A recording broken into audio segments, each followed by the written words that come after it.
Radha Madhava Kunja Bihari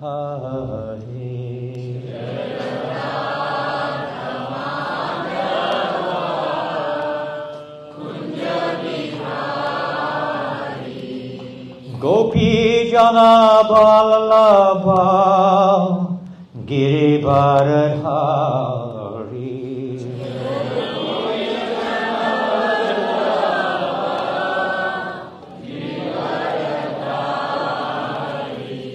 Gopi Jana Vallabha Girivardhari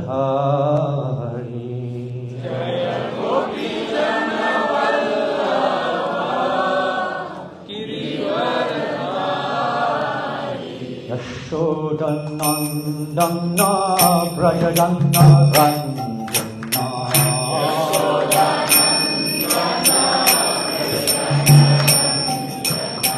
Yashodanandana Brajadana Ranjana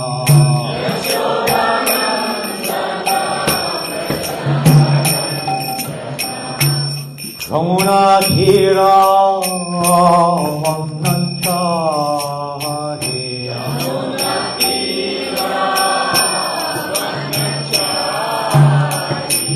Yamuna Dhira Vanachari Yamuna Dhira Vanachari Jaya Radha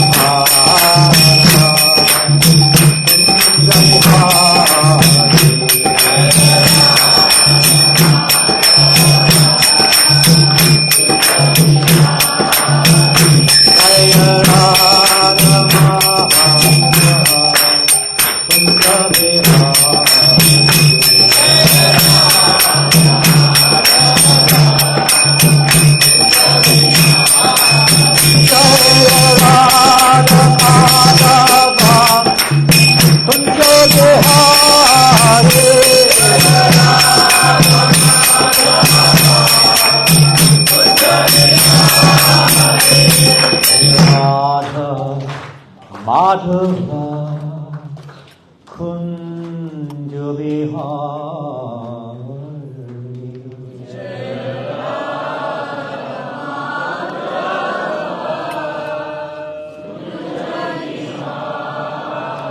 Jaya Jagannatha Jaya Jagannatha Jaya Parvati Subhadra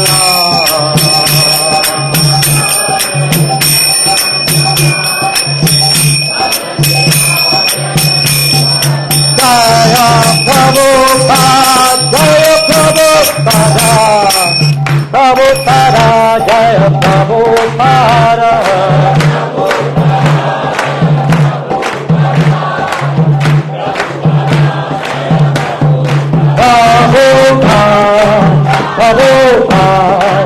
Prabhupada, Jaya Jaya Prabhupada.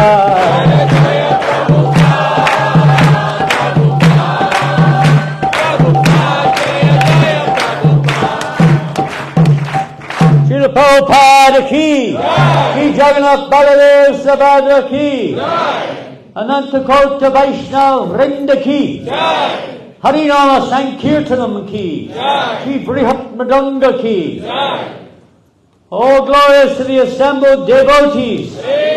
Gaura Premanande. Chinese New Year. Ki Jai. According to the Malaysian Vaishnava calendar, today is a half-day fast. I saw you've got the calendar on the table there. For God knows what reason. Today, maybe Chinese New Year, a big day.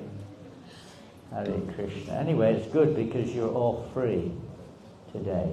As our beloved God sister Lakshmi Moni gave such beautiful, let's say, examples, not just examples, but the emphasis upon the absolute necessity of putting Krishna consciousness as a priority in our lives. It's usually something we try to squeeze in our so-called spare time. But this is our number one, in fact, really the only priority we have in life. What do you think? We'll say yes, but do we work on it? What are you going to do about it? So I don't know. I'm amazed to see so many of you here and so many wonderful devotees here today.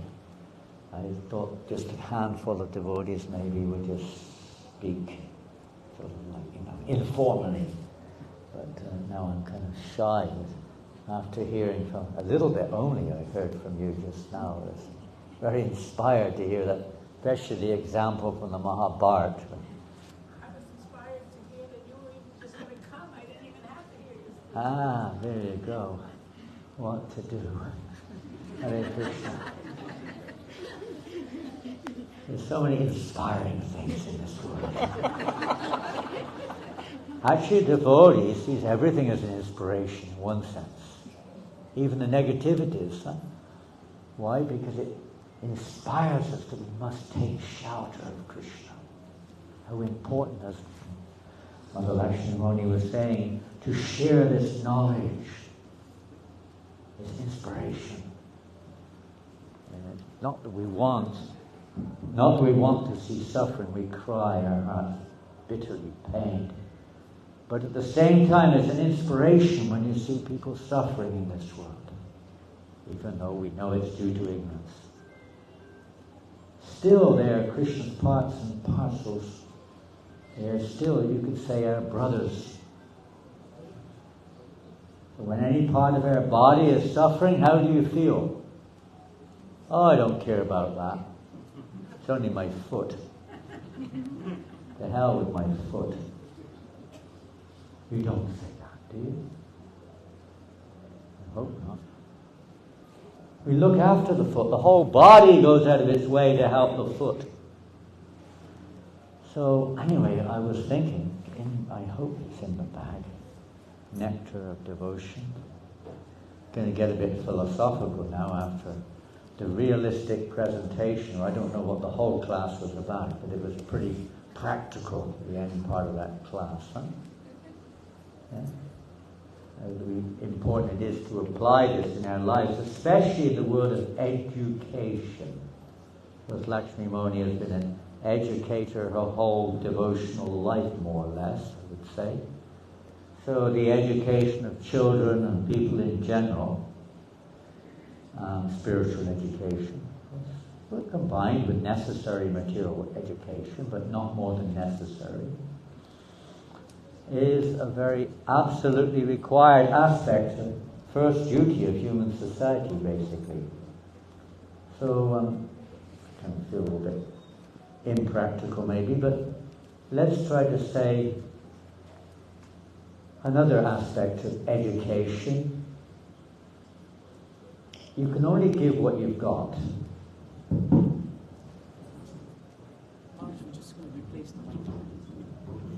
Changing the mics. Hello? Are you okay, Mike? Hey, Mike? Yeah,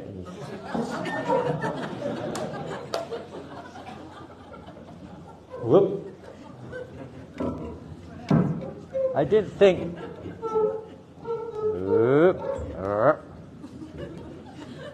I didn't think these things took place in Singapore. In Malaysia, we're used to this all the time. In France, we're surprised if these type of things don't happen. Believe it or not. France is struggling. We're struggling to try to keep going. Where's the screw? Where's this? Which is the one? That's for the whole thing. Where's the one for this? There's nothing for that. Well, look, I got an idea. I don't know where I got this from. I have a degree in ideas, so here we go. That makes it easy. Take it away. Make sense? Okay. Where are we? Okay.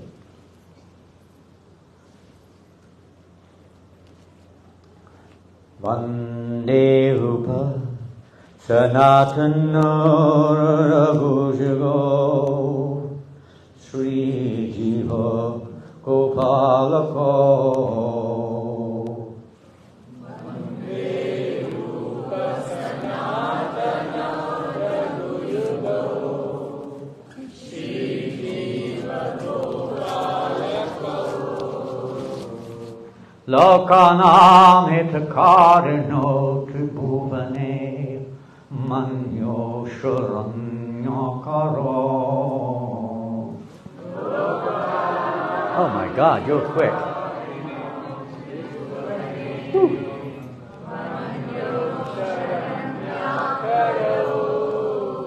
Radha Krishna Padaravinda Bhajana Nandena Mataliko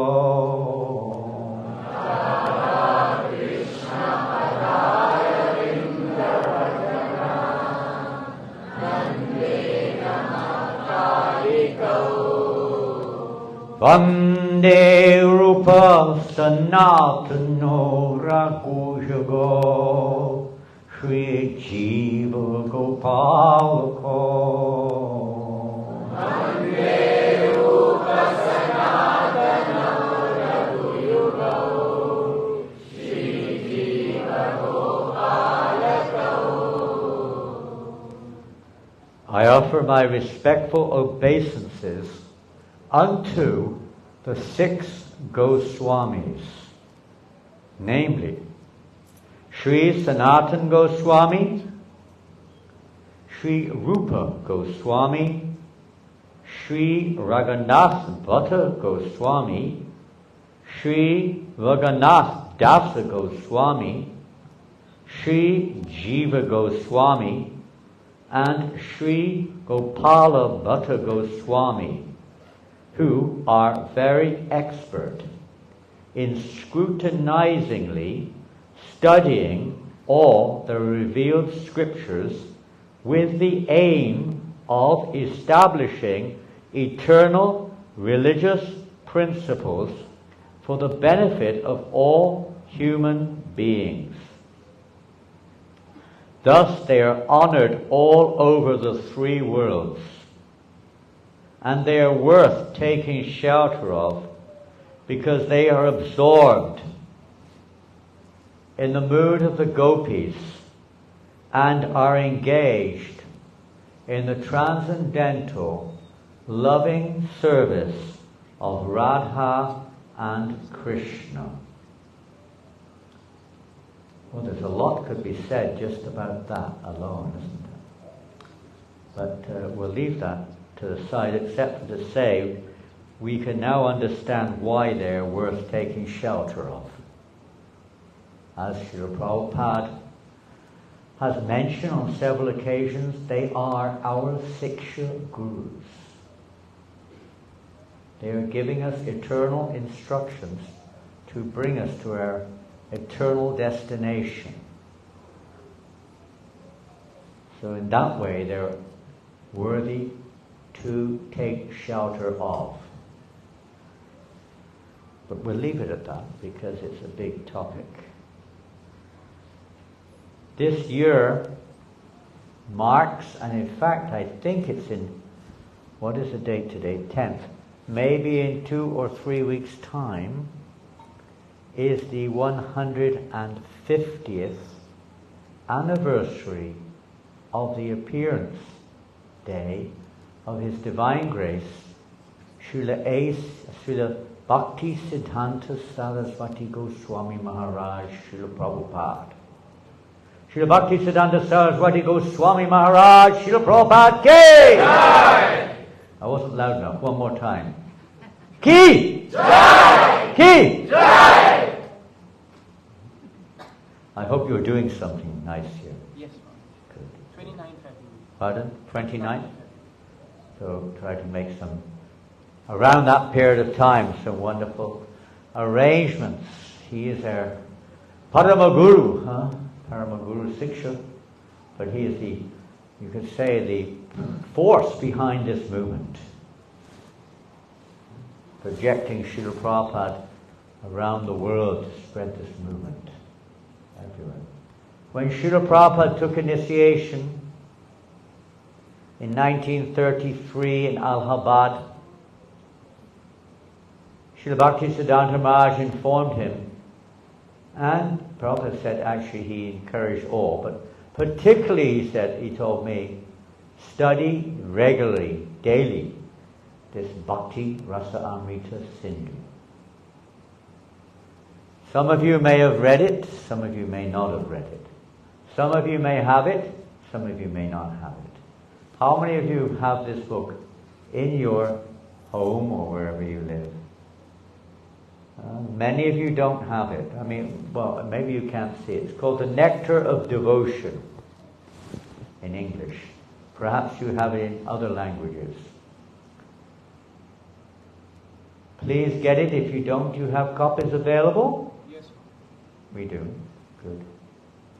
And I remember actually one of the first books I ever distributed on the street was we used to go on the street in Oxford Street in the early 70s distributing Nectar of Devotion. Not something you'd expect for a new person who doesn't even, at those days, never heard of Krishna. Hare Krishna was unheard of practically. The Beatles had just made it known in terms of the terminology, but not the philosophy, and not the reality of who is Krishna. It was just a popular, say, Indian chant, but with no knowledge practically. So here we are distributing Nectar of Devotion. 50, whatever, 2-3 years ago. And it's amazing because Krishna's in the heart of everyone. And one devotee came up to me, what was his name, I've forgotten. But he said, Maharaj, my first book I ever got was from you on Oxford Street. It was The Nectar of Devotion. So Krishna has his plan. Nothing goes in vain. You have to see things. So Nectar of Devotion it is nectar, Bhakti Amrita, Rasa Amrita. Real nectar, not the type of nectar that people may talk about in this world. This is real nectar. It's eternal. Amrit also means eternal. It's our constitution. If we apply, like any situation practically, if we apply the system, whatever the result may be, but you expect a better chance, at least, to get the result which is expected. If we don't apply it, how can we expect? I'll just read a little bit from this introduction of the Nectar of Devotion with you. Is that okay? You sure? Not very convinced. Yeah. Depends what it is, I guess. What I'm going to say next.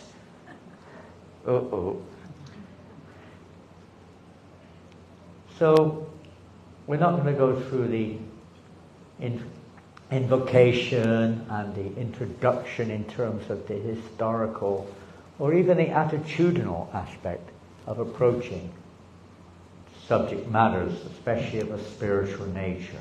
It's important to show respect, to establish the goal of the endeavor and the right mood to enter into that subject matter and to receive benedictions. All is important. But let's go a little bit into the subject. We only have a short time, although we just heard Krishna is time. You said that just now, didn't you? Time I am. So don't forget. Don't waste. Wasting time means... What does it mean if we waste time? Huh? Come on, you look enthusiastic. What does it mean? Pardon? Huh? What does wasting time mean? Yes. Okay, it's a nice... I don't know if it's a nice way of saying it, but it's an appropriate way to say it. It means we're disrespecting Krishna. In one sense, we're wasting our opportunity to be with Krishna, isn't it? We're more keen to watch because not everybody's a Tamil. How many of you are from Tamil origins? Who's from a Tamil origin? Put your hand up. They're scared. Who's from a Tamil? Not many. What origins are you from? Who's from North India? That means I don't know what North India is. Big definition. It's all over the place here. You're from all parts of India, I guess. Or maybe you're born in Singapore. But I mean, your family is Tamilian or North Indian. There's a mixture here. Of course there is. But mostly from almost exclusively from Indian backgrounds of one kind or another. There's a white lady over there, a white Indian over there, and there's a white European over here. No, he hasn't been in the sun for a long time. You've all been sunbathing, eh? But practically every one of you is a brown color. So it's your heritage, you could say. This philosophy of Krishna consciousness is again born. But we don't want to waste time. So I'll go straight, I've already wasted enough. We'll go straight into the text here. So this is the introduction. Actually, the introduction in Srila Prabhupada's summary study of Rupa Goswami's great Bhakti Rasamrita Sindhu is chapter 1 of the Bhakti Rasamrita Sindhu, more or less. A few little additives, but basically it's chapter 1. And particularly, if you've read, how many of you are actually, maybe I asked it, how many of you actually read the Nectar of Devotion? Anybody? Oh, so many hands are going up. Anyone read more than the first page? Okay, one hand's gone up.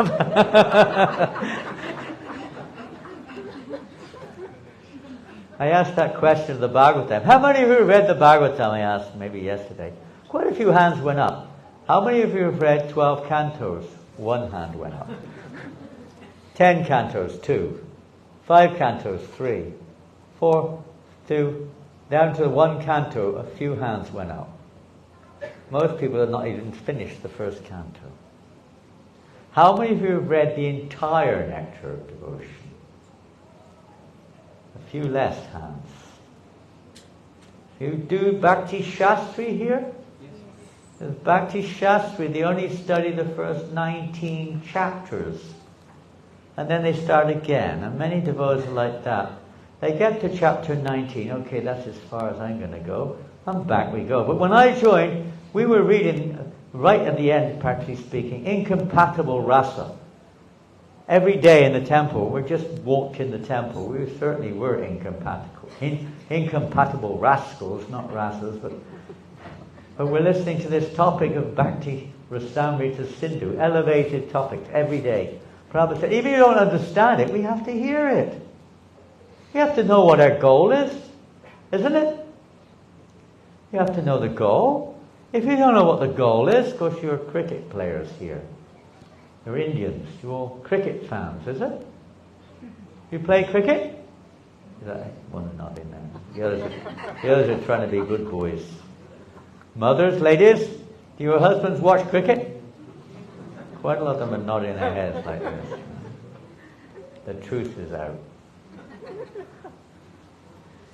Because it's not really a goal so much, but in other sports there's a goal. And if you don't know what the goal is, you'll never win the game.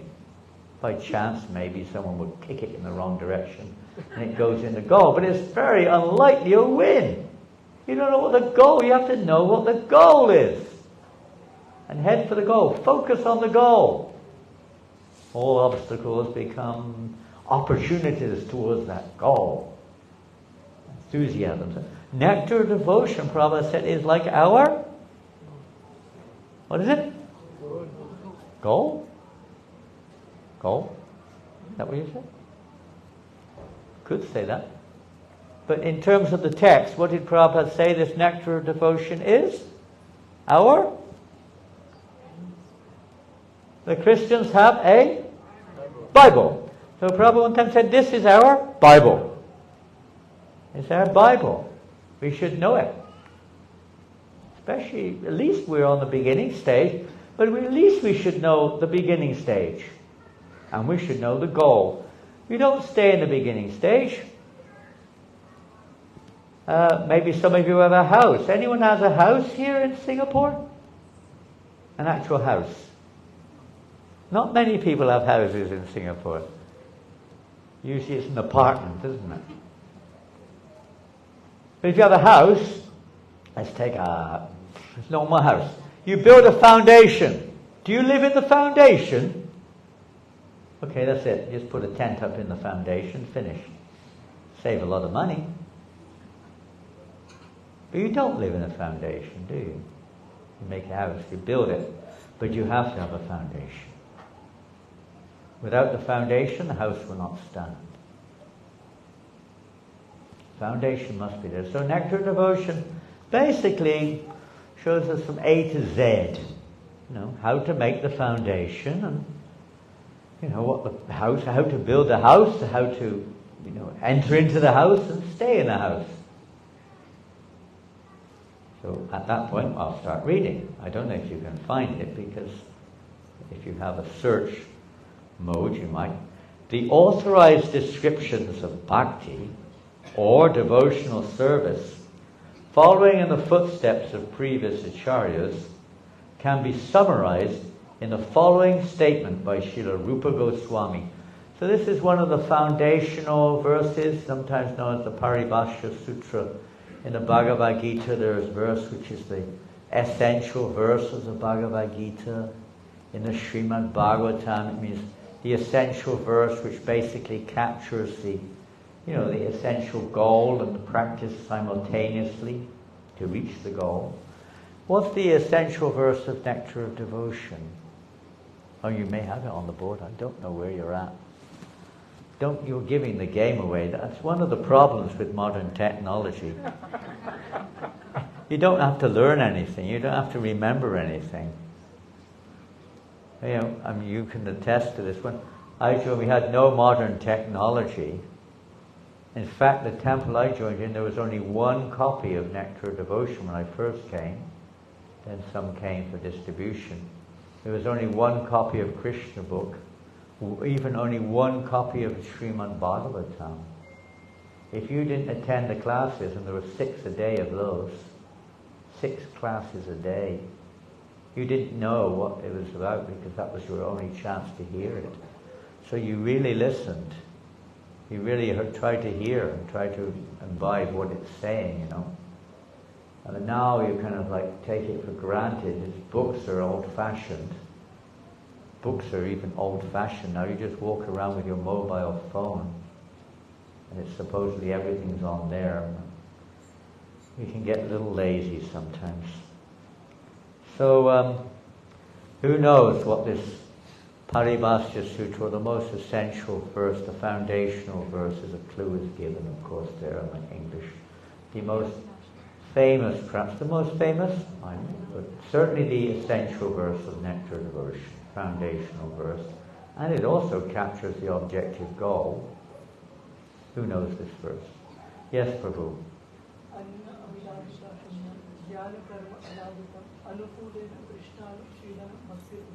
Very good. Did you all get that one? Very nice verse. What does it mean? Sometimes we have another tendency, and of course many of you, the verse itself in the Sanskrit may mean that you may understand the meaning of the verse. And they've already put it up on the screen, so you don't even have to worry about thinking what it means. Stop. Because it's on the screen. Lazy people. No brains anymore, huh?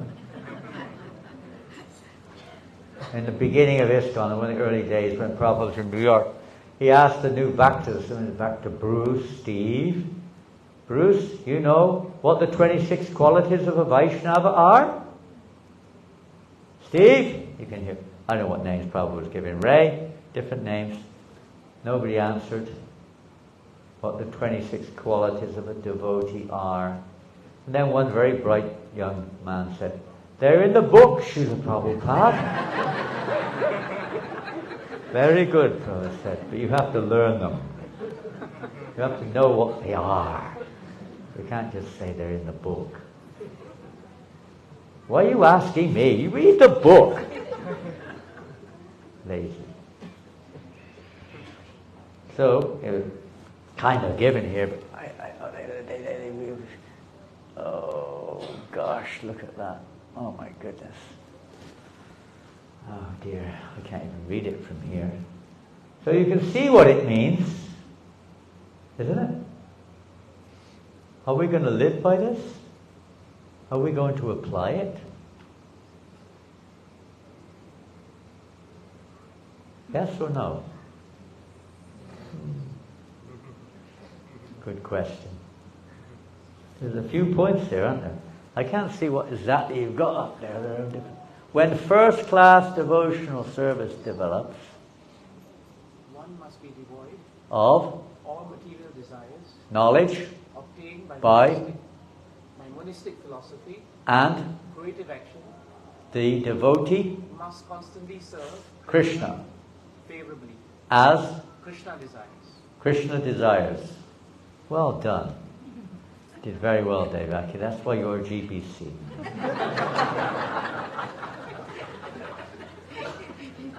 Did you take your Bhakti Shastri? No. Did you hear that? He didn't take his Bhakti Shastri and he's a GBC. Huh? No Bhakti Shastri. Bhakti Sarvabhauma? Jump over.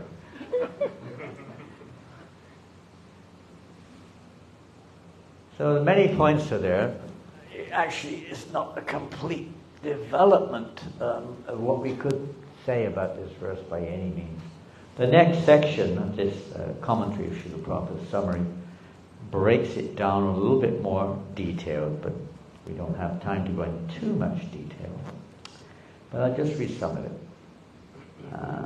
The purport is that one may also be in Krishna consciousness unfavorably. Now that's a big topic. Oh, that's Kamsa. That means Kamsa, right? It means Sishupal. You know, they were thinking of Krishna a lot, but they hated him. Huh? They wanted to kill him or get him out of the way. Didn't like him. But they were always thinking of him. Probably more. I mean, now the Muni says they're even more Krishna conscious than he thought he was. Sometimes we don't think of Krishna that often. But someone who hates it is like probably one of the most famous atheists in England, maybe the world. His name is, he wrote a book, God's Illusion. Who knows that book? God's Illusion. It's all about God, by the way, and he's an atheist. His name's Richard Dawkins. There's two of them, Stephen Hawking and Richard Dawkins. They're both English, Hawking and Dawkins, hog and dog. Hawking and Dawkins. And they're out there, one of them's left his body. They're absolute atheists, out and out preachers of atheism. But his book is all about God. God, there is no God. There is no God. How can you prove this God? There's no God. You know, it's like all the God. You know, everywhere God.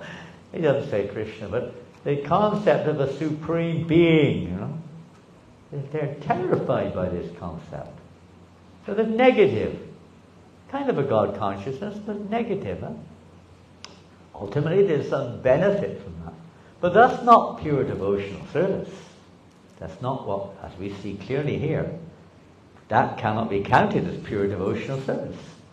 Pure devotional service should be free from the desire for any material benefit or for sense gratification. Who wants to come to pure devotional service? Anybody? Good. One or two. What do the rest of you want? Dave, what are you teaching them here? Huh?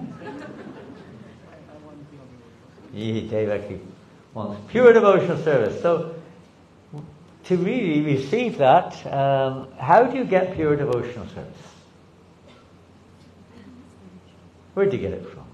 I mean, if you want electronics, where do you get them from? You want the latest laptop. Where'd you go? I don't know where you go now. We used to go to Simlin Towers, but that's probably not the case now. That was the world famous electronic block, like a tall skyscraper block. All electronics. You go there. Why? Because electronics are there. Isn't it? You don't go to, the florist around the corner. You want flowers, you go there. To know where to go. Huh? So where'd you go if you want pure devotional service? Pardon? Take association from saintly people. Saintly persons. Yes, of course, even that. I mean, to understand what or who is a saintly person is another thing, isn't it? It's not as easy as it sounds sometimes, but the principle is there. If we want pure devotional service, we have to go where pure devotional service is. The cause of bhakti is bhakti. It's not caused by anything else. We have to go where there is bhakti, devotion. So here's real devotion. What did it say? Free of any desire for any material benefit. Now, any material benefit is not just, wages. How much are you going to pay me if I clean the brass? How much are you going to pay me to worship the deity? Well, what will I get? It's a lot more than that. It's because we understand that it can be very subtle. The desire to be recognized, for instance. Very easy to get caught with. These are easy ones. The desire for a subtle sense gratification, name, fame, and prestige. Right? So it's nice, isn't it? I'm sure you had to experience that over your 55 years or whatever of devotion. People sometimes praise you for things. They sometimes bathe your feet. Why didn't you bathe my feet? Where are you? Why didn't you bathe my feet when I arrived? What is this? Pardon? What have you got to answer for yourself? It's insult. Whatever, that's extreme. But this desire to be recognized, this desire to get name and fame, puja, worship. And then if we don't get it, sometimes we become angry maybe. Or maybe if we don't get it at all, because people don't recognize it at all, we might become envious of those who do get it. Perhaps we try to find fault in them, start criticizing. Krishna's testing us. You want to come to pure devotional service. We just heard how you have to get rid of lust and anger. Wasn't that what you said? But underneath it all is Mr. Envy. Mr. Envy. He's the most powerful one at the bottom there. And all the others sprouting up. Powerful thing. We don't realize what it is. As long as we're on the bodily platform of life, identifying with ourselves, with the bodily platform, then envy is bound to be there. I'm going to read on because there's an interesting pure devotional service. All these desires are cultivated through fruitive activity and philosophical speculation. Generally, people are engaged in different activities to get some material profit, while most philosophers are engaged in proposing transcendental realization through volumes of word juggling and speculation. Pure devotional service must always be free from such fruitive activities and philosophical speculations. One has to learn Krishna consciousness or pure devotional service from the authorities by spontaneous loving service. So many points are there. The last point, of course, is the next stage. In the beginning stages of practicing, we're not as we said in the beginning, just here to build a foundation and stay there. It's meant to develop into spontaneity or spontaneous raganuga bhakti. Meant to develop. But the point which you just mentioned, because we only got a few minutes left, the point of speculation. Here it says philosophical speculation. Those who are on the path of, they say, Jnana Yoga, particularly Sankhya Yoga, they may be on this path of philosophical speculation to realize the absolute truth. But let's not go there, because that obviously is clarified here as not a part of pure devotional service. At best, it can be seen as a support sometimes for mixed devotional service. But speculation itself. Now, one of the points which is mentioned here, and a key point of this verse, and if you put the English translation back on the screen, if you have it for the verse, whoever's doing this is very expert, really good. As Krishna, see, one should constantly serve Krishna favorably as Krishna desires. Anukulyena, favorable. Krishna, anu, shilanam, cultivation, shilanam. Anu can mean always. It can also mean following in the footsteps of those pure devotees of the Lord. Either way. Why? Because they know how to serve Krishna favorably. It's a very simple thing, but sometimes we forget about it. Speculation. In the mixed stage of devotional service, there will be fruitive and speculative tendencies. Our devotional service will be mishra, will be mixed. But we're aiming at pure devotional service. At least some of you said you were. Others may not have understood what I meant, or were too shy, or perhaps aren't thinking right now. But that should be our goal, isn't it? When we understand the essential nature of pure devotional service, that's what love means. Bhakti. This is Bhakti Rasamrita Sindhu, you could say, is the essence of love. The essence of love. Even in our material experiences, if you want, let's take our wonderful mothers here, the ladies present today. Most of you are probably married, I would imagine. I don't know for sure. Maybe I'm speculating. But let's say you are mostly married. And how do you please your husbands? Serving them? What do you serve them? Prasadam, okay. What type of prasadam? It depends on the relationship, I guess. If you want to get rid of them, then that's another thing. Let's say you want to keep the relationship going. What do you serve them? Your children are a better example in terms of love, probably. But anyway, we're on the husband's side, so we're trying to encourage the positivity in relationships here. What do you serve them? Oh, isn't that interesting? What they like. That's pretty austere, isn't it? They may not like what you like. It's the same with a guest. If you invite someone to your house, come for lunch, and you know that they don't, they're diabetic, so you make everything with sugar. They're not going to come back again, are they? They might not be around to come back again.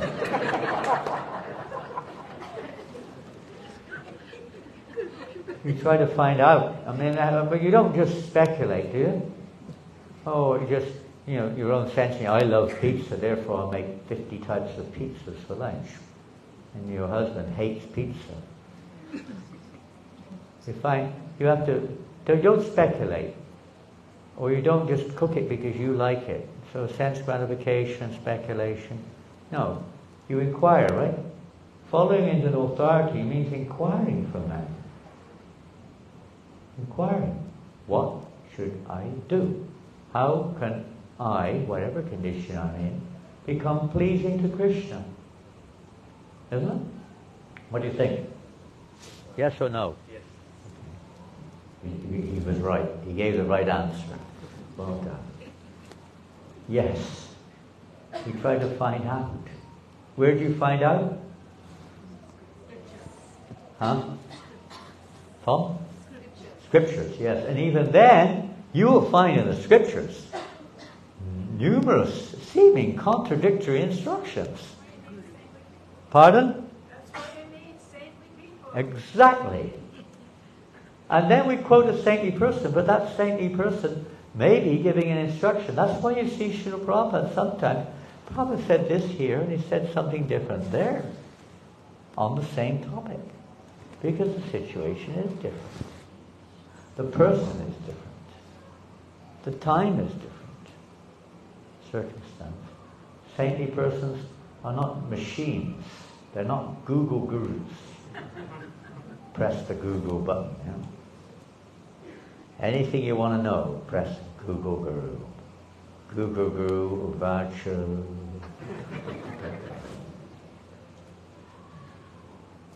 No, it's a personal relationship with Krishna. And we may be children, many of you have children, young ladies are here, maybe some young men are there, I don't know. But, you know, when you're educating your children, you have to know their level of reception, not just, you know, giving the same at every stage. So the saintly persons also are an expert in that regards, of knowing where we are. It's like if you want to come here tonight and you phone up Devakinandan Prabhu. Prabhu, I've just come from Canada. I want to come to the temple. What's the first thing? How do I get there? What's the first thing you're going to say? Don't give him a clue. We have to test him again. We're testing him. What's the first thing you'll say? Oh, find your own way here, right? I'm busy. Boing. No one answers the phone usually, but if someone answers, what's the first thing you say? Haribol Prabhu, I'm from Canada. I'm in Singapore. I want to come to the temple. How do I get there? Or what does Devakinandan say? Pardon? I explained to them how they should come here. I asked them who they are. I welcome them to Singapore. Very nice, isn't that nice? Nothing else? Not a lesson. Ooh. Ooh. Anything else? Huh? Maybe that's a nice idea, isn't it? I'll pick you up. You put the phone down. You're most welcome. Put the phone down.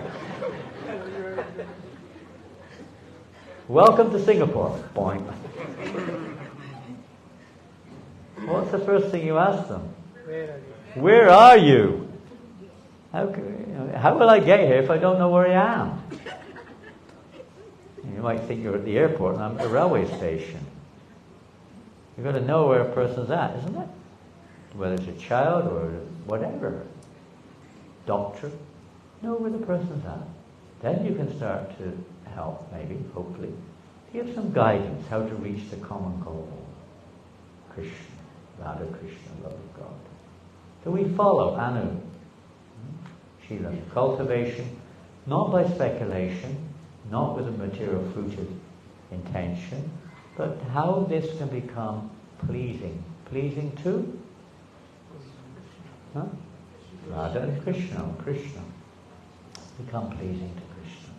That is devotional service. That which pleases Krishna. And we learn that from those saintly persons. Or those who...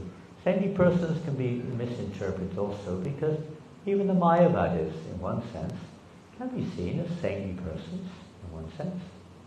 They're not devotees, they are transcendentalists, if they're really on that path. But we want to hear from those who are pure devotees of the Lord, pure devotees. Srila Prabhupada is giving us this opportunity. Srila Bhakti Siddhanta Maharaj has pretty much stood up against the world, isn't it?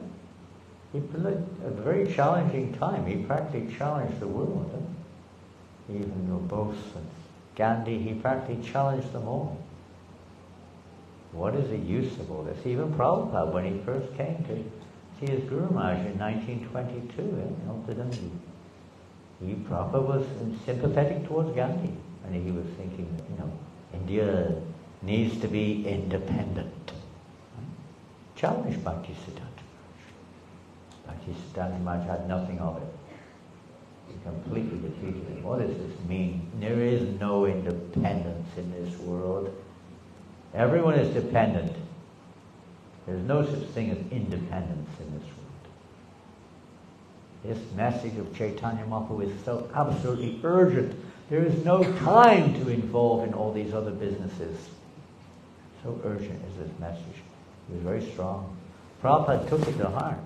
As you know, from then on, he made that his life's goal to fulfill, as someone just said just now, to please Guru as well as Krishna.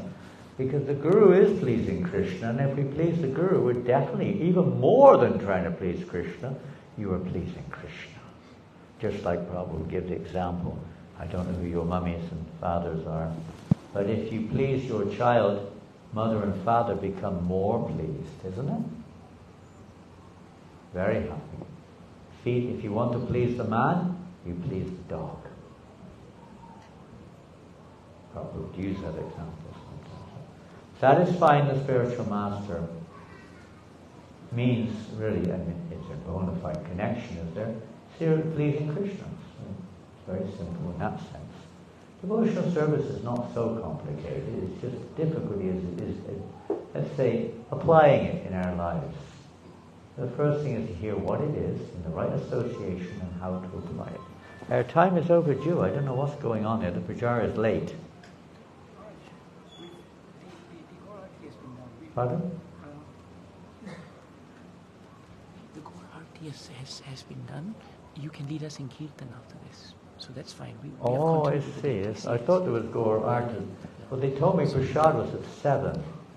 No, it normally is later, 7:30. Okay.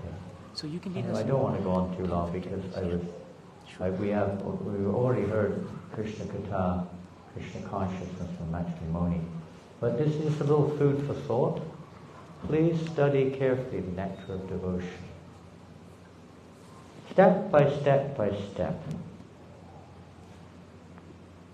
And be careful of this speculation in devotional services.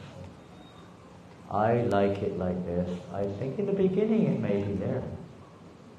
If you want to come to pure devotion, you have to find out what or how we can improve that service, so that how we can worship the deity more for the Lord's pleasure, what would please, how we can prepare preparations which He would like, even dressing the way He likes, even dressing. Actual devotee is thinking, it's like, if you remember your youthhood, some of you were youth still, and not so much in the Indian culture, but in the Western, there is no culture, but in the Western world, a boy and a girl, especially the girls, if they love somebody, they try to dress in a way to attract the other person. They put on a fragrance they hope will please him, or they inquire what he likes, and they try to do that. They want to capture his heart. And the boy also may do for the girl. Capture their hearts. You want to capture Krishna's heart. And by serving the pure devotees according to their desire, you can capture Krishna's heart. So one little thing. You're all very enthusiastic, I know, in Singapore, and I'm sure you're doing your best. But there are many ways we can please Prabhupada. We heard how important it is education for children. Yes. Absence in a social way, in a spiritual way, is a must for gymnastics. And for everyone, there are things which Prabhupada also requested of us. Passing on knowledge we just heard, and especially passing on the knowledge through transcendental book distribution. And I'm sure you do that. There's nothing more than to say. I think in all the instructions Prabhupada gave, probably quantitatively he emphasized book distribution. I don't mean like chanting 16 rounds, but in terms of our outreach preaching, so to speak, book distribution was so much emphasized up to the last moment. practically. Prabhupada was encouraging, inspiring devotees to just read books. And you'd be amazed the effect that has on one's heart when you share this knowledge. Because when you give a book, I'm going to repeat this over and over again, and I'll repeat it again today. I spoke it yesterday or the day before. It's so wonderful statement. It was a Prabhupada memory from one of our godbrothers, Bhagavat Prabhu, who was with Prabhupada, with Tamal Krishna Maharaj one day, I don't know where, but they were together one day, and Prabhupada asked them to quote a verse from the Bhagavad Gita or somewhere. And Bhagavat Prabhu didn't know it. He looked at Tamal and said, "You say it." And Tamal looked back at him, "You say it." Neither of them knew it. And Prabhupada looked at them and said, "Just see, this means you are not reading my books." Of course, they thought, well, we are, but Prabhupada said, "You're not." I don't know what verse it was, he never said. But then he said, Prabhupada said, "No, even I read my books." Prabhupada said that. "Even I read my books." And Prabhupada said, "Do you know why I read my books?" Of course, they were silent. They didn't, kind of almost, you get kind of afraid to answer because you know you're going to be wrong, whatever you say. And they were silent. Prabhupada said, "I read my books because I learn something new every time I read my books." That doesn't make much sense, does it? Prabhupada wrote the books. And Prabhupada said, "Do you know why I learn something new every time I read my books?" Again, silence. "I'll tell you why." Because when I sit down to write these books, Krishna appears next to me and he speaks and tells me what to write. It's not me, it's Krishna. That's the pure devotee. We hear from Srila Prabhupada in his books. If you want to know me, Prabhupada said, read my books. If you want to experience, he said, I put all my ecstasy into these books. Read them. Most important, we have time to read probably quite a few things. I know we've just heard so nicely how we tend to spend too much time on artas unnecessaries, but even still within our whatever time we may have, call it spare or otherwise, make time to read Prabhupada's books. If you can't read and hear from those who can, or hear the Prabhupada, a recital of Prabhupada's books or Prabhupada speaking something at least, we have to hear from the pure devotee of the Lord. Essential. Krishna has written these books. Don't forget. We are having a chance here to associate with an intimate associate of the Lord. Somebody who's sitting right next to God. Incredible. It's almost inconceivable good fortune. We never asked for it. The mercy came our way. You just have to take it. So everything is there. And if we appreciate that, you will want so much to share that with others. It's only natural. When we realize the suffering in this world and we realize the good fortune we received, why we should not want to give that to others. That is our God-given duty to share that with others. Srila Prabhupada ki jai. Go Premanande! Not loud enough. Go Premanande! Go Premanande! A little bit better. So what are you going to do now? No, what are you going to do about what we just said? Nothing. Absolutely nothing. What are we going to do? Come on. Going to act on it or not? Yes. What type of action? You're going to ask anyone who phones up, where are you? Okay, that's a good start. That's a good start. Huh? No, another good start. Another good start was, please don't take this wrongly. I hope I'm not offending anyone, but you did bring me a cheddar in the beginning, but I had to take it off. It was from one of them. I hope it was only one. Do you know why I took it off? Do you know why? He knows why. I'm a nosy person. I'm a very nosy person.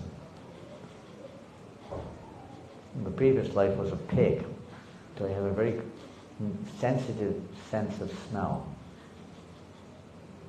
Yes. Different. We may not notice it, but keep it clean. Keep things clean.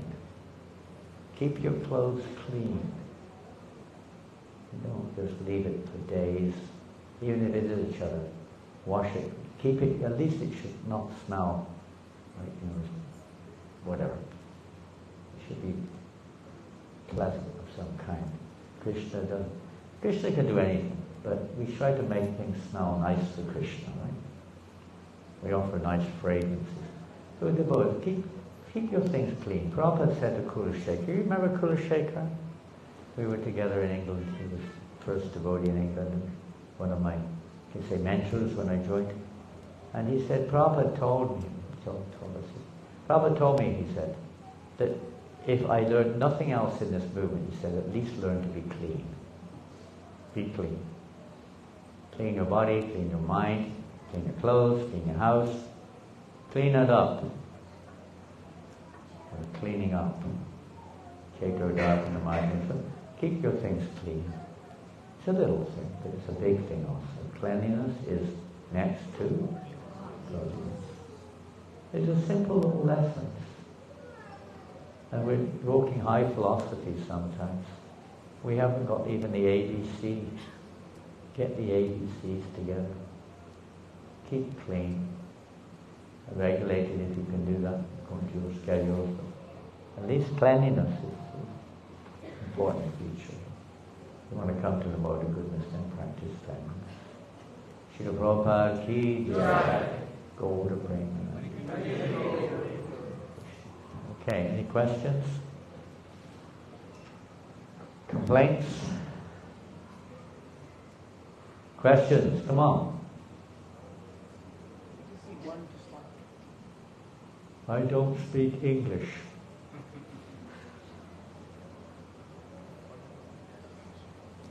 Any questions? Yes, we have. There's a hand. I see one hand over there. I don't know if there's another hand over here, but I saw a hand over there. The young lady over there had a hand up. Right? Did you have your hand also? Okay, ladies first. Hey Krishna Maharaj, thank you so much for the wonderful class. Maharaj, can I ask, with Krishna consciousness being a very serious philosophy, how do you stay so joyful and how do we what? With Krishna consciousness being a very serious philosophy, how do you stay so joyful? So joyful. You? How do you stay so joyful? You're smiling. How do you stay so joyful? I guess you put it into practice. I don't know. Or maybe you don't. I mean, I don't mean you, I mean me. How do we stay so joyful? Well, those who are with me know that I'm not very joyful. I'm a showman. I put it on when I'm in public. What's going on up there now? Good night.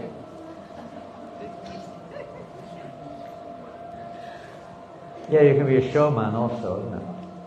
You're what they call it. Just come on stage and make an act. But how do we truly stay joyful? Where does happiness come from? From where does happiness truly come from? Where do you think? Where does happiness come from? From your mobile phone? Where does happiness come from? Where? See? Perfect answer. What a simple answer. Krishna. If you're with somebody you like, how do you feel?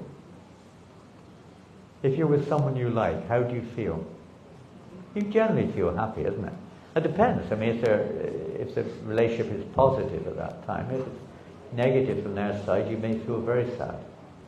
But if it's a positive rapport, you're with someone you like and they're reciprocating nicely, you feel very happy. If you have a food you like, how do you feel? Happy. Isn't it? What do you like to eat? You, yeah. What do you like to eat? You got the mic. You better pass it on if you don't want to answer it. What do you like to eat? Anything sweet? Anything sweet, there we go. A treat. A sweet treat. You like sweet? Okay. So when you're eating sweets, at least up to a point, the material is limited, obviously. But the principle is there, happiness, when you're associating with someone you like. So I guess when we like devotional service, to a certain extent, you naturally, even though you may not be on the transcendental platform, Prabhupada says the first taste is for the service. When you're doing service you like, perhaps due to your karma or whatever, but you like it. What service do you like? What service do you like? Dancing. Dancing. Maybe you're thinking, I wish I never asked the question now. God knows what's coming next. Like dancing. You mean in devotional dancing, I hope. Maybe Bharatanatyam or something. Dancing. So what's wrong with dancing for Krishna? It depends, I guess, what type of dancing. Sometimes it can be wild sense gratification. But in principle, if we like devotional, so we like, say, like cooking or Sankirtan or Kirtan or study of Prabhupada's books, you'll feel pretty satisfied when you're doing it. What degree of happiness? That's another thing. One time one devotee said, Srila Prabhupada, I feel so blissful in Krishna consciousness. Prabhupada said, you have no idea what bliss is. What real bliss. But it's relative at our stage, you could say. In terms of, it's much happier. You can read that in the next chapter, Characteristics of Pure Devotional Service. It's happiness, exceeding other kinds of happiness. But it may not be the absolute unavoidable bliss of being in a loving relationship with Krishna. The closer you get to Krishna, the more joyful. Now some of you, how many of you fortunate souls were initiated by Mahavishnu Goswami? Hands up. Quite a few hands, you see. Now Mahavishnu Goswami, the elder Gujarati sannyasi, who came here quite frequently over periods of time. And some of you being Gujarati, naturally you have a cultural connection there, but such a joyful person, wasn't he? So joyful. He was always jolly, although serious at the same time, very serious, right? He would come to your house, throw the television out the window. Throw it out the window. I heard him say that one time. He was so serious about hearing Bhagavatam and about following Prabhupada. So serious. But he was so jolly at the same time. Tashanti cha ramanti cha. We're actually connected. How can you not be? If you plug into an electric socket, what will you feel? Huh? A shock. You'll feel electrified. Because you're connected. So when you connect, you get whatever that is, you get that energy. So when we connect, the more we connect to Krishna, then whatever the characteristics of the pure soul and the characteristics of Krishna are, you're likely to feel a little more of that. You can look at it from many different angles, of course. But that's just one angle. Connection with, through service. You're absorbed in service. Prabhupada also said, if we're always thinking of how to push on this Krishna consciousness movement, how to expand this movement positively. You may sometimes, even Prabhupada seem to be sometimes a little bit stress, anxiety, how to do this. That's a fact. It's another type of happiness or in loving reciprocation. But in general, devotees are always very enthusiastic. It's a key feature of devotional service. Utsaha or enthusiasm. Be enthusiastic about our service. And if you associate with devotees, enthusiasm can come in different ways, but certainly if we associate with enthusiastic devotees, there's more chance we'll become enthusiastic too. If everyone's walking around, oh, this is such a struggle. Life's so miserable. I've got so many problems. Wow, blissful Prabhu. That's ecstatic. I'm glad to hear about it. Ooh, wow, I'm so ecstatic hearing about that. Not very ecstatic. Maybe you have to be dealt with. But when we're associating with devotees or enthusiasm, truly, now enthusiasm isn't just a big smile and jumping up and down like a madman. Enthusiasm is practical, acting with intelligence also. It's not just about expressing your material tendencies, karmic reactions. It's a genuine endeavor to connect with Krishna. Not just some kind of display, or maybe just an artificial display to impress others. But if you take shelter, I would say, with regulated principles, we follow and take shelter of the holy name, associate with pure devotees of the Lord, render service, and naturally, in the right association, enthusiasm, which is intrinsic to every living entity, misdirected in this world, will start to evolve and develop. And even in difficulty, even in so-called difficulty, one can be enthusiastic to spread the holy name, to spread Krishna consciousness. Hare Krishna. Anything else? You had your hand up, young man. Can we have the mic? I don't know. Give him the mic.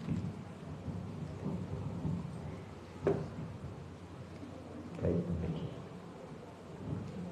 Hare Krishna Maharaj, thank you for the wonderful class.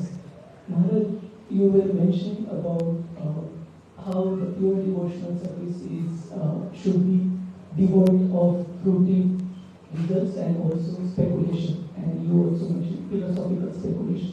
That's what it says in Prabhupada's commentary, philosophical speculation. So, within Srila Prabhupada's writings, we do see Prabhupada talking about mental speculation and philosophical speculation. And mental speculation and philosophical speculation, yes. And Srila Prabhupada basically discourages mental speculation consistently. Mental speculation what? Consistently. He discourages. He doesn't. Consistent? Discourages consistently. The process of mental speculation. It discourages. Discourages what? Mental speculation. Who does? Prabhupada. Yeah, Prabhupada discouraged mental speculation. I think that maybe Prabhupada said that sometime somewhere. I'm not sure, but I think he did. Yes, yeah, you're right. You must be right. Yes. But however, when it comes to philosophical speculation, I seem to have seen references both that in few places where Srila Prabhupada specifically mentions philosophical speculation can be used in few scenarios. Can it be used in devotional service? Not in understanding the concepts from the scriptures. Understanding the concepts. Well, many people, that's one path, isn't it? They're using their speculative tendency to try to understand scripture. And in of itself, of course, it's a Mohunam Jamanam and Te Gyanam, a very difficult path. Very difficult. When we're looking at things with our perspective, through our own concepts, our own perception, we see it accordingly. So that type of process. Now there is a process of gradually coming, the path of Sankhya Yoga, Jnana Yoga, and so on may incorporate that specifically as a part of it. Lord Chaitanya says, apply it to the teachings these teachings, Krishnadas says, of Lord Chaitanya, apply it there. But it's a long-winded process and a risky one. And it's ultimately it only comes to perfection when it comes to the same point of hearing from a pure devotee of the Lord. So in of itself, philosophical speculation is not recommended, although it may be our tendency. We have all got different tendencies, so to some degree you may apply that. There's a way of dovetailing that, analysing the philosophy from different angles of vision, studying, but it's best to study it and do it. Prabhupada gave permission to some of his disciples, for instance, to write books on various aspects of comparative religion, for instance, or scientific, fusion, spirituality and science and so on, or philosophical arguments of others, and so on and so forth. So we have that tendency, then this is one way of dovetailing it, use it to prove that Krishna consciousness is the supreme philosophy in all cases. It will help us to convince ourselves of that when we write about it too. So you study the different texts, the different scriptures, and you will come to the conclusion that Krishna consciousness is the highest philosophy, if you hear it from the right source. So you can use that tendency, but that's not our primary, you could say, our primary drive in most cases, is to actually involve or engage ourselves in acts of devotion given by the pure devotees of the Lord. As far as mental speculation is concerned, we don't have to, let's say, shouldn't have much trouble in understanding that one. We're always, the intelligence is always meddling or playing around with all the thoughts in our mind and try to adjust things for my satisfaction in so many ways. You think this will make me happy, that will make me happy, etc., etc. But that's not.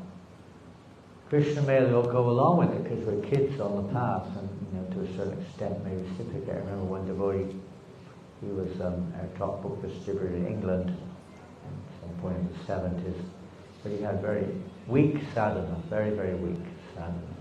And he asked a question of Trivikram Swami in class one time. He said, how is it, Maharaj, that I've got perhaps the worst sadhana, worst practice in the temple, yet I do the most books on Sankirtan? So Maharaj said, what would you do if you didn't do the most books? Because he was motivated, he wanted to get the Mahaprasada. The top book distributor would get the Maha for breakfast. So he was very motivated in that sense, and to get praised. Number one, joy! So he had a little motivation. But he asked this question, humbly asked, humbly, he was a humble person in his own way. And Maharaj said, what would you do if you didn't? And he thought about it, he said, I'd probably leave. I'd probably leave the temple. So don't you see how Krishna is reciprocating with you? Even if you do have a mixed motivation. At this stage, whether it's mental speculation or whether it's fruit of activity, at this stage, we're not on a level of absolutely pure devotional service, but at least we should try to be aiming towards that. So there will be a mixture, and there's a way of channeling that in Krishna's service to gradually become purified by pouring milk constantly into a cup of dirty water. Eventually, Lord Bhagavatam says, Seva Bhagavata, Nashta Preshu, Vadreshu, Nityam Bhagavata Seva. By regularly pouring that milk into our dirty cup, whether it's a speculative one, whether it's a fruitive one, gradually the cup or our consciousness will gradually become purified, and there will be pure devotion. So all other things will be destroyed practically to nil. There might be a trace left as long as we're in touch with this world. There will be, but there will be no interest in that little trace. Your only interest will become devotion. Give up all these other things as you progress in spiritual life. But on the path, it's like, you may have to use a stick when you're, can't walk properly. But when you walk properly, you give up the stick. So it may take time. That also takes good guidance, otherwise we get attracted to the step that we're on rather than the goal of what our life is. fall into a trap of using our own imperfect senses, our own imperfect concepts, and trying to establish that as the right thing to do, attached to our condition, try to justify it. That's another subject matter, an obstacle on the path. Okay, we better finish there. It's really getting quite late. Although we are on holiday, it's Chinese New Year. And having fasted all day, we're all starving and hungry. Is that right? I don't know, this Malaysia and Singapore yatra, that's so. They fast to anything, you know. No matter what it is, they have a fast day on that time. Hare Krishna. Srila Prabhupada ki jai! Hare Krishna. Jai.